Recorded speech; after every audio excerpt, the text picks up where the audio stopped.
தமிழடியான் சொந்தங்கள் அனைவருக்கும் வணக்கம். யுக்ரைனில் இருக்கிற மிக முக்கியமான ஒரு பெண் அரசியல்வாதி அவாவை ஒரு 4 பேர் ரகசியமாக சந்திக்கணும். இந்த 4 பேரும் எங்கிருந்து வந்த வேண்டும் பார்த்தா அமெரிக்காவிலிருந்து வந்திருக்கணும். அமெரிக்காவிலிருந்து வந்த சாதாரண ஆட்கள் கிடையாது. அமெரிக்க ஜனாதிபதி டொனால்ட் ட்ரம்ப் அவர்களால் விசேடமான முறையில் அனுப்பி வைக்கப்பட்ட ஒரு தூதுக்குழு.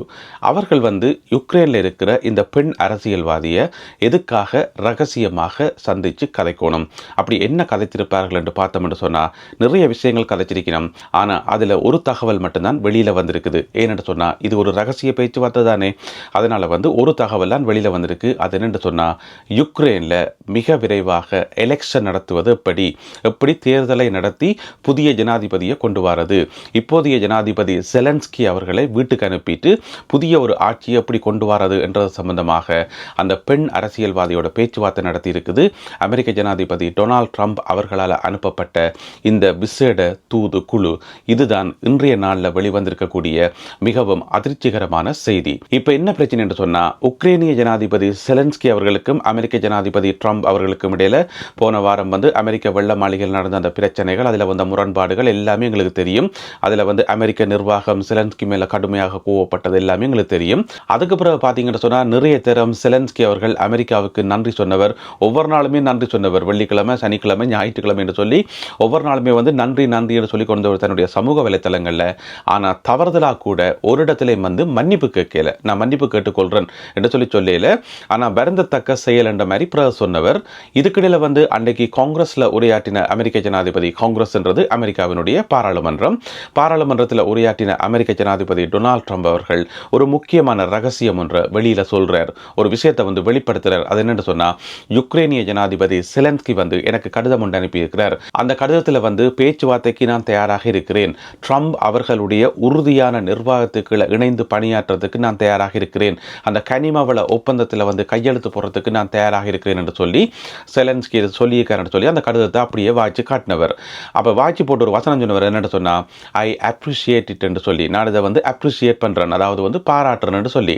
அப்போ உலகத்தில் இருக்கிற எல்லாரும் நினைச்சது, உலக ஊடகங்கள் எல்லாருமே நினைச்சது, ட்ரம்புக்கு செலன்ஸ்கி மேலே இருந்த கோபம் குறைஞ்சிட்டுது, இனி கனிமவள ஒப்பந்தம் கைச்சாத்தாக போகுது, எனவே ரஷ்யா உக்ரைன் போர் அப்படியே நில்லாமல் போகுது, எனவே அமெரிக்காவுக்கும் யுக்ரைனுக்கும் இடையில அந்த முரண்பாடு, அதாவது ட்ரம்புக்கும் செலன்ஸ்கிக்கும் இடையில அந்த முரண்பாடு அப்படியே இல்லாமல் போகுதுன்னு சொல்லி எல்லாருமே நாங்கள் நினைச்சாங்க. நாங்கள் கூட எங்களுடைய வீடியோக்களை இங்கே சொல்லியிருந்தாங்க. ஆனால் உண்மை அது இல்லை. அதையும் தாண்டி இன்னும் சில விஷயங்கள் பின்னணியில் நடந்து கொண்டு இருக்காம். நல்லா யோசிச்சு பார்த்தோம்னு சொன்னால், அன்றைக்கு டொனால்ட் ட்ரம்ப் அவர்கள் என்ன சொன்னவர், ஐ அப்ரிஷியேட் இட், நான் இந்த கடிதத்தை பாராட்டுறேன்னு தான் சொன்னவர், இதை நான் ஏற்றுக்கொள்கிறேன், நான் செலன்ஸ்கியை மன்னிச்சிட்டேன் என்றெல்லாம் சொல்லவே இல்லை. ஆனால் அப்படித்தான் புரிஞ்சு கொள்ளப்பட்டது, ஒருவேளை இந்த கடிதத்தோட எல்லா பிரச்சனையும் இல்லாமல் போகும் என்று சொல்லி. ஆனால் அதுக்கு பிறகு பார்த்தீங்கன்னு சொன்னால் அமெரிக்காவிலிருந்து தகவல் வருது, யுக்ரைனுக்கான உளவு தகவல்களை வழங்குவதை நாங்கள் நிறுத்துகிறோம், எங்களுடைய புலனாய்வு தகவல்களை பகிர்ந்து கொள்வதை நாங்கள் நிறுத்துகிறோம் என்று சொல்லி. அப்பயே ஒரு பெரிய கேள்விக்குறி ஒன்று வந்துட்டுது, என்ன கடிதத்தை பாராட்டினீங்கள், பிறகு பார்த்தா இங்கால புலனாய்வு தகவல்களை நிப்பாட்டுறீங்கன்னு சொன்னால் ஒன்றுமே விளங்கலையே என்று சொல்லி எல்லாருமே யோசிச்சு கொண்டிருக்கத்தக்கனையாக இப்போ இந்த ஒரு தூதுக்குழுவை பிடிச்சி யுக்ரைனுக்கு அனுப்பியிருக்கார் அமெரிக்க ஜனாதிபதி டொனால்ட் ட்ரம்ப் அவர்கள். இந்த தூதுக்குழு போய் யுக்ரைனில் சந்திச்ச அந்த யுக்ரைனுடைய முக்கியமான பெண் அரசியல்வாதி யாருன்னு பார்த்தீங்கன்னு சொன்னால், அவனுடைய பேர் யூலியா டிமோஷெங்கோ, நாங்கள் யூலியாண்டே சொல்லுவோம். யார் இந்த யூலியான்னு சொன்னால், யுக்ரைனுடைய பிரதான எதிர்க்கட்சியினுடைய தலைவி, அதாவது நேரடியாக சொல்ல போனால் செலன்ஸ்கி அவர்களுடைய நேரடி எதிரி என்று சொல்லலாம். செலன்ஸ்கியை ஆட்சியை விட்டு அகற்றணும், செலன்ஸ்கி செய்கிறது எதுவுமே சரியில்லை, அவர் நடந்து கொள்கிற விதம் பிழை என்று சொல்லி காரசாரமாக விமர்சனம் செய்யக்கூடிய ஒரு எதிர்க்கட்சி தலைவி தான் யூலியா. இவாவை சந்தித்து எலெக்ஷன் நடத்துறது சம்பந்தமாக அமெரிக்கா கதைக்குது என்று சொன்னால் என்ன அர்த்தம், அமெரிக்கா செலன்ஸ்கி அங்கே ஜனாதிபதியாக இருக்கிறத விரும்பல என்ற அர்த்தம். எப்படியாவது ஏதாவது செய்து இந்த எதிர்க்கட்சிகளை பயன்படுத்தி பலப்படுத்தி செலன்ஸ்கி அவர்களை பதவியிலிருந்து அகற்றணும், புதிய ஜனாதிபதியை கொண்டு வரணும் என்றதான் அமெரிக்காவினுடைய திட்டம் என்று சொல்லப்படுது. யாருக்கு தெரியும், அப்படி ஒரு திட்டம் நிறைவேற்றப்பட்டு புதிய ஜனாதிபதியால் கொண்டு வரப்பட்ட பிறகு, எதிர்க்கட்சியிலிருந்து புதிய ஜனாதிபதி கொண்டுவரப்பட்ட பிறகு செலன்ஸ்கி அவர்களை போர் குற்றவாளி என்று அறிவிக்கிறதுக்கான வாய்ப்புகள் நிறையவே இருக்குது. ஏன்னு சொன்னால் அமெரிக்காவுக்கு ஒன்றுக்கு மேற்பட்ட தடவைகள் திரும்ப திரும்ப சொல்லி கொண்டு வருது, நீ நிறைய பேர் உயிரிழக்கிறதுக்கு காரணமாக இருக்கிற, நீ மில்லியன்ஸ் மில்லியன்ஸ் ஆஃப் பீப்புள் உயிரோட வந்து விளையாடி கொண்டிருக்கிற, நீ வந்து 3ஆம் உலக போர் வாரத்துக்கு காரணமாக இருக்கிற, அதோட வந்து கேம்பிளிங் செய்து கொண்டிருக்கிற என்று சொல்லி கண்டபடி பேசினவர் தானே அமெரிக்க ஜனாதிபதி. எனவே வந்து போர் குற்றவாளியாக அறிவிக்கிறதுக்கான வாய்ப்புகளும் இருக்குது எதிர்காலத்தில். இது ஜெலன்ஸ்கி அவர்களுக்கு நல்லாவே தெரியும். எனவே அமெரிக்கா நினைக்கிறது மாதிரி இப்போ யுக்ரைனில் வந்து ஒரு தேர்தலை நடத்தி ஆட்சியை கவிழ்க்க முடியுமான்னு பார்த்தா, இப்போ வந்து யுக்ரைனில் இருக்கிற சட்டம் வந்து மார்ஷல் சட்டம், மார்ஷல் லோ, அதாவது வந்து இராணுவ சட்டம் என்று சொல்லலாம். அதனால தான் எலெக்ஷன் எல்லாம் நடத்தப்படாமல் இருக்குது. சரி, இதையும் தாண்டி எப்படி எலெக்ஷன் நடக்கும், எப்படி ஜெலன்ஸ்கி அவர்கள் ஆட்சியிலிருந்து அகற்றப்படுவார்கள் என்றதை நாங்கள் பொறுத்திருந்து பார்க்கணும். அதோட இன்னும் ஒரு முக்கியமான விஷயம், இந்த தூதுக்குழு போய் 4 பேர் அடங்கின இந்த தூதுக்குழு போயிட்டு யூலியாவை சந்தித்து கதைச்சது இது மட்டும்தானா, அல்லது இன்னும் ஏதாவது சதி திட்டங்கள் அதுக்குள்ள இருக்கான்றதை நாங்கள் பொறுத்திருந்து தான் பார்க்கணும். ஏன்னு சொன்னால் இன்றைக்கு தான் இது சம்பந்தமான தகவல்கள் வந்திருக்கு. யுக்ரைனுக்கான புலனாய்வு உதவிகளை நாங்கள் நிறுத்துகிறோம், இனி புலனாய்வு தகவல்களை நாங்கள் பகிர்ந்து கொள்ள மாட்டோம் என அமெரிக்கா அறிவித்தது வந்து மிகப்பெரிய ஒரு அதிர்ச்சியாக பார்க்கப்படுது. ஏன்னு சொன்னால் அமெரிக்கா வழங்குற மாதிரியான துல்லியமான புலனாய்வு தகவல்கள், எல்லா விதமான தகவல்களையும் அமெரிக்கா வழங்கி கொண்டே இருக்கும். அதே மாதிரி இப்போ ஐரோப்பிய நாடுகள்கிட்ட வந்து ஒரு கட்டமைப்பு இருக்கா, பெரிய ஒரு புலனாய்வு கட்டமைப்பு இருக்காண்டா, அது மிகப்பெரிய கேள்விக்குறி. அந்தளவு துல்லியமான தகவல்களை வழங்குற அளவுக்கு ஐரோப்பிய நாடுகள்கிட்ட புலனாய்வு கட்டமைப்பு கிடையாதுன்றதான் மறக்க முடியாத உண்மை.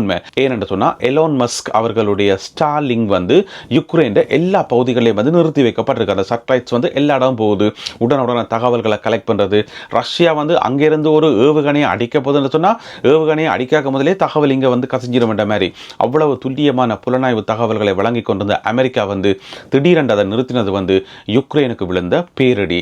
எனவே நாங்கள் சுருக்கமாக விளங்கிக் கொள்ளணும் என்று சொன்னா, சமாதானம் இப்போதைக்கு வாரத்துக்கான வாய்ப்புகள் இல்லை. இதுக்கிடையில் வந்து நேற்றிரவு கூட ரஷ்யா வந்து கடுமையான தாக்குதல்களை யுக்ரைனுக்கு மேலே நடத்தி இருக்குது. ஒரு ஹோட்டல் மேலே தாக்குதல் நடத்தி அதில் 4 பேர் செத்திருக்கணும்.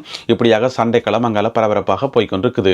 இதுக்கிடையில் பிரான்சினுடைய ஜனாதிபதி இமானுவேல் மக்ரோன் நாட்டு மக்களுக்கு மிக முக்கியமான உரையொன்றை நேற்றிரவு தொலைக்காட்சியில் தோன்றி ஆற்றினார்.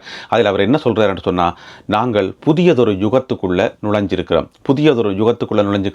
நாங்கள் முக்கியமான ஒரு டேர்னிங் பாயிண்ட்ல இருக்கிறோம், ஒரு திருப்பு முனையில் இருக்கிறோம். அது மட்டும் இல்லாமல் அமெரிக்கா எங்களுடைய பக்கம் இருக்குது என்பதை நான் நம்ப விரும்புகிறேன் என்று ஒரு வசனம் சொன்னவர். அதென்ன நம்ப விரும்புகிறேன் என்று சொல்லி இந்த வசனத்தை வந்து பிரித்து ஆராய்ஞ்சு பார்த்தா, இதுக்குள்ள வந்து அமெரிக்கா எங்கட பக்கம் நிற்கும் என்ற நம்பிக்கை அவருக்கு இல்லை. அமெரிக்கா எங்கட பக்கம் இல்லை, அதாவது ஐரோப்பாவினுடைய பக்கம் இல்லை. அதனால தான் அப்படி இருக்கு என்று சொல்லி நான் நம்ப விரும்புகிறேன் என்று சொல்லி அதை கூட்டி கழித்து பார்த்தா அமெரிக்கா வெகு தூரம் போய்விட்டது, ஐரோப்பிய நாடுகளை விட்டு வெகு தூரம் போயிட்டுன்றதை மக்ரோன் மறைமுகமாக ஒப்புக்கொண்டிருக்கிறார். அது மட்டும் இல்லாமல் இந்த புதிய சகாப்தம் வந்திருக்குது, புதிய டேர்னிங் பாயிண்டில் நாங்கள் நிற்கிறோம் என்று சொன்னது எல்லாமே வந்து ஐரோப்பிய நாடுகளிலிருந்து அமெரிக்கா விலகி வெகு தூரம் போயிட்டுன்றதுக்கான அறிகுறிதான்.